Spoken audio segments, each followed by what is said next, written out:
Joining us with reaction to the 2011 budget is a former Congressional Budget Office director who worked for McCain's presidential campaign.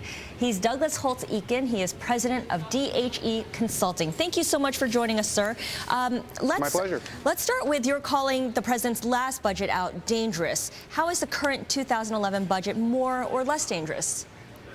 I think it's pretty much more of the same. If you look at 2020, the last year in this budget, this is a period when it is assumed the economy will have recovered, the financial crisis will be a memory. The president also assumes they're going to raise 19.6% of GDP in tax revenues, well above the historic average of 18.2%. And despite all of that, he projects a $1 trillion deficit, well over $800 billion of which is borrowing on previous debt. And so we're seeing the United States planning to go into a debt spiral. I think that's a dangerous course. Now, non-discretionary spending on things like defense is a big part of the federal budget that ultimately we're not going to cut right now. But when you look at that, how can you not raise taxes or in order to bring revenue to balance the budget, or at least to cut down that deficit? I think the important thing is this president's planning on raising a lot of taxes.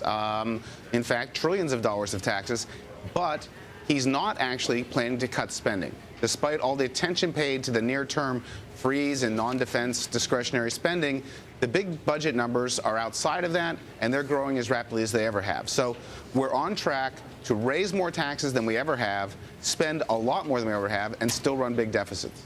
What has Obama done right in this budget?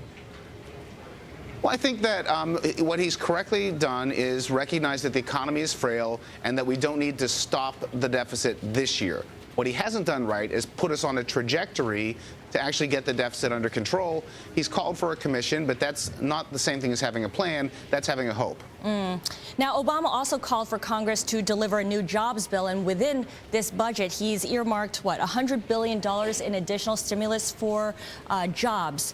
Is that too much, too little? What do you make of that?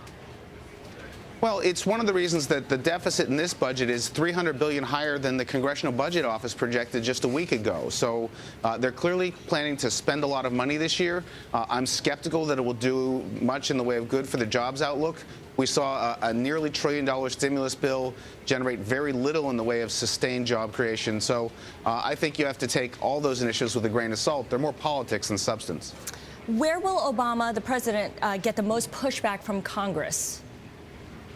Well, I think he's going to get some pushback from Congress on his freeze in discretionary spending. That's a hard thing to do in an election year, and there are going to be a lot of politicians claiming they need more and more. I think there's a clear pushback on the plans to raise taxes, whether they're on multinationals, the financial sector, individuals.